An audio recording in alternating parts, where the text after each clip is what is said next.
Hey guys, कैसे हैं आप लोग। आपका मोस्ट वेलकम है इस वीडियो में। और ये वीडियो मैं इसलिए कर रहा हूँ बिकॉज मैं टेलीग्राम चैनल पर देख रहा था, काफ़ी बच्चे डाउट पूछ रहे थे कि जीए कैसे करनी है, क्या स्ट्रेटजी होनी चाहिए फॉर द अपकमिंग एग्जामिनेशंस। जैसे फॉर एग्जांपल आरआरबी की डेट आ गई है तो आप उसके लिए कॉन्शियस हो। It's not only for the RRB, मेरे ख्याल से ये होना चाहिए, should be for the state bank of India also. मतलब जो भी तुम्हारे एग्ज़ाम्स आगे आएंगे तुम्हें सेम स्ट्रेटजी फॉलो करनी है, तुम्हें सेम कंटेंट फॉलो करना है अगर तुम चाहते हो कि तुम्हारे अच्छे मार्क्स जीए में आए तो बहुत ध्यान से कान खोल के मेरी बात सुनना। मुझे उम्मीद कम है कि तुम इसे अप्लाई करोगे, लेकिन फिर भी मैं बता दे रहा हूँ मेरा जो काम है। ये मैं क्यों बोल रहा हूँ, क्योंकि मैं जानता हूँ बेटा ये हर साल ऐसा होता है। ठीक, अगर हम आरआरबी एग्ज़ाम की बात करें तो आरआरबी में हर साल एग्ज़ाम में वो 7 to 8 month current affairs copy मतलब वो पूरा लेते ही लेते हैं, हर बार ऐसा होता है। 7 to 8 मंथ का मतलब क्या हुआ, अगर तुम्हारे एग्जाम्स मान लो सितंबर अक्टूबर में जब भी होते हैं, डेट अभी फिक्स नहीं है बिकॉज कोविड-19 है, तो मैं तो शुरू से ही बोल रहा हूँ कि जनवरी मंथ से सीए पढ़ना है तुमको। ये तुम गांठ बांध के रख लो, तुम्हारे जो भी एग्जाम्स होंगे अगर तुम रिस्क लेना नहीं चाहते हो तो तुम्हें जनवरी मंथ से सीए पढ़ना पड़ेगा। कैसे पढ़ना पड़ेगा उसकी बात कर लें। देखो, 1 बजे मेरा बैच होता है अनअकैडमी का, ठीक है। तो अनअकैडमी के बैच पे जाओ 1 बजे वाले में, उसमें मैंने तुम्हें जनवरी का, फरवरी का, मार्च का मोर देन 750 क्वेश्चन दिया होगा। उस पीडीएफ को डाउनलोड कर लो। हर पार्ट में कम से कम 150 क्वेश्चन है, एक दो पार्ट ऐसे जिसमें 100 क्वेश्चन होंगे, वरना 150 क्वेश्चन हैं। तो कम से कम आधे घंटा डेली निकालो, आधे घंटे, और ट्राई करो कि तुम्हें कम से कम एक दिन में एटलीस्ट तुम्हें मतलब 150 क्वेश्चन कंप्लीट करने हैं। नहीं कर पा रहे हो 100 क्वेश्चन करो, नहीं कर पा रहे हो 50 क्वेश्चन करो, लेकिन वो तुम्हें कॉन्टीन्यूटी उसमें लानी पड़ेगी तुम्हें। ये मैं तुम्हें क्यों बोल रहा हूँ, देखो पहली बात कि आप लोग क्वेश्चन पूछते हो कि क्या सर इससे पूरा मेरा हो जाएगा। देखिए, आपको लगता है क्या इसकी मतलब आप अचानक से आओगे, अचानक से पढ़ोगे 150 क्वेश्चन या 750 क्वेश्चन आपका पूरा हो जाएगा? नहीं, ऐसा नहीं होता है। ये सीरीज़ मैं क्यों दे रहा हूँ आपको, देखिए आप पीडीएफ से पढ़ोगे, पीडीएफ से पढ़ने पर आप थोड़ा बोर भी हो जाओगे और आपको ये नहीं मालूम चलेगा कैसे क्वेश्चन एग्जाम में आते हैं। पहले आप जनवरी, मैं लाइन से बता रहा हूँ, मेरी बात ध्यान सुनना। जनवरी, फरवरी, मार्च के मेरे एमसीक्यूज की पीडीएफ डाउनलोड करिए आप लोग, ठीक, उससे पढ़ना शुरू करिए। अभी के लिए क्या करना है आपको, देखिए जब तक तुम्हारा एग्ज़ाम नहीं आ जाता है, अब तुम्हें डेली से पढ़ना चाहिए करंट अफेयर्स वीडियोज़। तुम लोग क्या सोचते हो, तुम लोग सोचते हो कि अभी एग्ज़ाम की डेट आ गई है तो हम डेली छोड़ दें, सबसे बड़ी गलती तुम करोगे। क्योंकि अगर तुम छोड़ोगे तो ये जुलाई अगस्त तुम्हारा प्रेशर बन जाएगा, तुम्हारे फिर से पढ़ना पड़ेगा। 1 घंटा निकालो, डेली सीए पढ़ो, ये जो तुम्हारा चल रहा है। तो अब से जो तुम्हें सीए पढ़ना है, तुम्हें ऐसे पढ़ना है कि तुम्हें उसे दोबारा तिबारा रीजन में तुम्हें टाइम ना लगे। डेली क्लास देखो मॉर्निंग वाली, और रात में आके टेस्ट दे दो, ताकि तुम्हें कैसे क्वेश्चंस बनते हैं उस न्यूज़ पर वो भी मालूम चलता रहे तुम्हें। तो तुम्हें अब के आगे से तुम्हें डेली सीए करना ही करना। अगर तुम नहीं कर रहे तो अब करना शुरू कर दो, क्योंकि तुम अपने एग्जाम की तैयारी कर रहे हो, सिलेक्शन के लिए पढ़ रहे हो, ठीक है। तो ये काम, तो ये करने से क्या होगा, फॉर एग्जाम्पल जैसे मान लो कल 8 जून है, 8 जून 9, 10, 11, 12 तुमने पूरा पढ़ा हुआ है, तो एक अंदर से कॉन्फिडेंस रहेगा तुम्हें कि तुमने पढ़ा हुआ है पूरा ये, ठीक है। तुम्हें दिक्कत जून के पहले से, तो जून के पहले से इसीलिए मैं बोल रहा हूँ कि तुम मेरे वो पीडीएफ को डाउनलोड करो, पढ़ना शुरू कर दो। उससे फ़ायदा तुम्हें क्या होगा, तुम करंट अफेयर्स को टच कर लोगे। और तुम्हें क्या लग रहा है कि मतलब ये क्लास ऐसी मतलब ऐसे नहीं चलेगी। अभी हम लोग बेटा मैं मॉक टेस्ट बहुत लेता हूँ, आधे घंटे का मात्र। तो फिर जब आप लोग ये कंप्लीट कर लोगे, जनवरी का, फरवरी का, मार्च का कंप्लीट कर लोगे, अप्रैल कंप्लीट कर लोगे, तो मैं मॉक टेस्ट लेना शुरू कर दूंगा अनअकैडमी पर, free of cost, free lessons में मॉक टेस्ट हमारा हो जाएगा। उसमें आपको आना है, मॉक टेस्ट करना है। और यार देखो, अप्रैल मंथ से मैंने 1 अप्रैल से मैंने, ओ सॉरी लाइट चली गई है, मैं सही बोल दे रहा हूँ। तो 1 अप्रैल से मैंने बेटा आपको डेली एमसीक्यूज देना शुरू किया है, और हर दिन 35 क्वेश्चंस मैंने दिए हैं आपको। अगर आपके पास वो पीडीएफ नहीं है, अरेंज कर लीजिए, नहीं तो वो पीडीएफ भी अपने आप में बहुत सफिशिएंट है।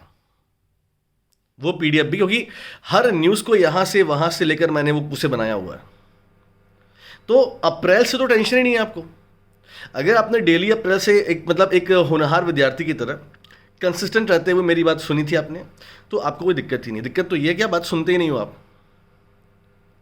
अब जो बच्चे आते हैं 1 बजे वाली क्लास में, उनका जनवरी तैयार हो चुका है, फरवरी तैयार हो चुका है, मार्च तैयार हो चुका है, आप उनसे पीछे हो गए तुरंत। चलिए जो हुआ सो हुआ, कोई दिक्कत नहीं है। अभी भी आप बराबरी कर सकते हो, जो मैं आपको स्ट्रेटजी बता रहा हूँ। 1 बजे वाली क्लास की पीडीएफ को डाउनलोड कर लीजिए सब लोग, ठीक है, उसको अपने पास रखिए और ट्राई करिए डेली, मतलब भले आपके प्री एग्जाम हो, आप आधे घंटे उसके लिए स्पेशल निकालो, यार हमें ख़त्म करना है इसे, धीरे धीरे तुम उसे ख़त्म करते जाओ और डेली का पढ़ते जाओ सीए, रात में एमसीक्यूज देते जाओ। ट्राई कर लो कि अप्रैल मंथ से जो मेरा डेली का पीडीएफ है 1 अप्रैल से मैंने पढ़ाया खुदा, उसको भी कलेक्ट करो, उसका भी रीज़न करना शुरू कर दो, ठीक है। अच्छा, एक चीज़ हो गई हमारी। अब क्वेश्चन ये माइंड में कि बैंकिंग फाइनेंशियल अवेयरनेस आएगा या नहीं आएगा, स्टैटिक आएगा कि नहीं आएगा। देखिए दोस्तों, मेरी बात सुनिए, किसी भी एग्ज़ाम में कुछ भी हो जाता है, लेकिन फिर भी मैं आपको बता रहा हूँ कि 90% चांस आपके एग्ज़ाम का ये होगा जिएगा कि करंट अफेयर्स का ही डोमिनेशन रहेगा हर एग्ज़ाम में, चाहे वो एसबीआई हो, चाहे वो आईबीपीएस हो, क्लरिकल की बात नहीं कर रहा हूँ, और चाहे वो आपका ग्रामीण बैंक हो। मैं इसमें केवल पीओ की बात कर रहा हूँ। क्लरिकल में क्योंकि आरआरबी को छोड़ के आपके state bank of India and IBPS में करीब 50 क्वेश्चन होते हैं, तो उसमें बैंकिंग बढ़ जाती है, स्टैटिक बढ़ जाता है, ठीक है। तो मेरी बात समझ आई, तो बैंकिंग तो पढ़नी है आपको, मतलब आपको अपना एटलीस्ट सिलेबस तो कंप्लीट ही करना है, सिलेबस कंप्लीट करना है। तो आपको अभी आप देखो एग्ज़ाम की डेट आ चुकी है तुम्हारी, एग्ज़ाम जो है थोड़ा सा आरआरबी टाइम है, 1 महीना निकाल लो अपना कि यार हमें जीए का अपना सिलेबस कंप्लीट करना है, बैंकिंग का, स्टैटिक का। स्टैटिक जीए में ऐसे national parks, country capital, country currencies, days, international organization headquarters, ये सब आते ही आते हैं।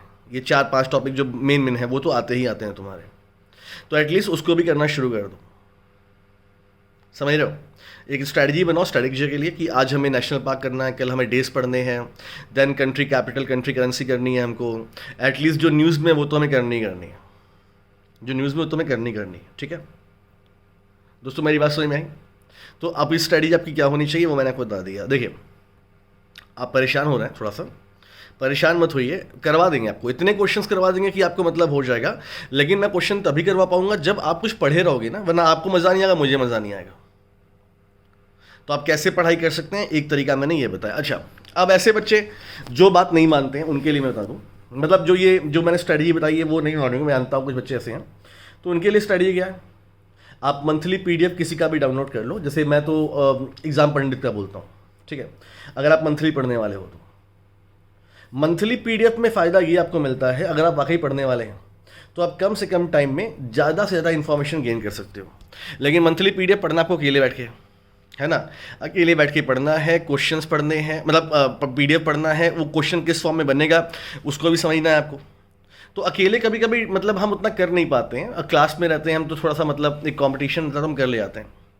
तो जो भाई ये सोच रहे हैं कि मतलब अभी जीए छोड़ते हैं और हम बाद में पढ़ लेंगे, हालांकि करना नहीं चाहिए ऐसा, लेकिन फिर भी अगर आपको करना है ऐसे, आप मंथली पीडीएफ से पढ़िएगा आराम से, लेकिन try to cover each and every point, है ना, ज़रूरी है आपके लिए। दोस्तों एक बार समराइज़ करते हैं, ठीक है, पूरा चीज़ें समराइज़ करते हैं। आज से डेली करंट अफेयर्स पढ़ना है आपको, डेली। मैं वो क्यों बोल रहा हूँ उसका बहुत बड़ा लॉजिक है, ताकि आपके ऊपर ये जो 8 जून के बाद का प्रेशर ना पड़े एग्जाम के टाइम पे कि आपको इसको भी रिवीजन करना पड़ जाए। रिवीजन तो करना ही पड़ेगा आपको, लेकिन एटलीस्ट आप पढ़े रहोगे तो आपको याद रहेगा चीज़ें। कोशिश करनी है आपको, मेरे 1 बजे वाली क्लास के सारे पीडीएफ डाउनलोड कर लीजिए, आप अभी से पढ़ना शुरू करिए, क्योंकि जब आप पढ़े रहोगे तो मैं मॉक टेस्ट लूँगा उसका, और मॉक टेस्ट में मैं ट्राई करूँगा मैं आपको टफ से टफ क्वेश्चन दूँ, डीप से डीप क्वेश्चन दूँ, मैं देता भी हूँ, ठीक है। तो आप पहले वहाँ से वो ख़त्म करिए। उसके बाद बैंकिंग के मेरे जो कोर्सेज चल रहे हैं, तो अगर आपको रिकॉर्डेड जल्दी ख़त्म करने हैं तो मेरे पहले से भी कोर्स हैं, वो रिकॉर्डेड ख़त्म कर लीजिए। आप लाइव करना है आप लाइव कर लीजिए। स्टैटिक जीके का मैंने आपको 4-5 टॉपिक बताया, उसको डेली अपना ख़त्म करना शुरू कर दीजिए अभी से। ये मत सोचिए, पहले माइंड से ये बात निकाल लीजिए कि आप प्री के एग्ज़ाम्स हैं क्या है, आपको अपना सिलेबस कंप्लीट करना है पहले तो, ठीक है। और मैं तो यही बोलूँगा दोस्तों कि मतलब अगर तुम ये स्ट्रेटजी फॉलो कर रहे हो कि मतलब एक साथ पढ़ लोगे तो इससे किसी का भला नहीं हो पाया, आज तक ना हो पाएगा, हो ही नहीं पाएगा, मैं बता रहा हूँ आपको, ठीक है।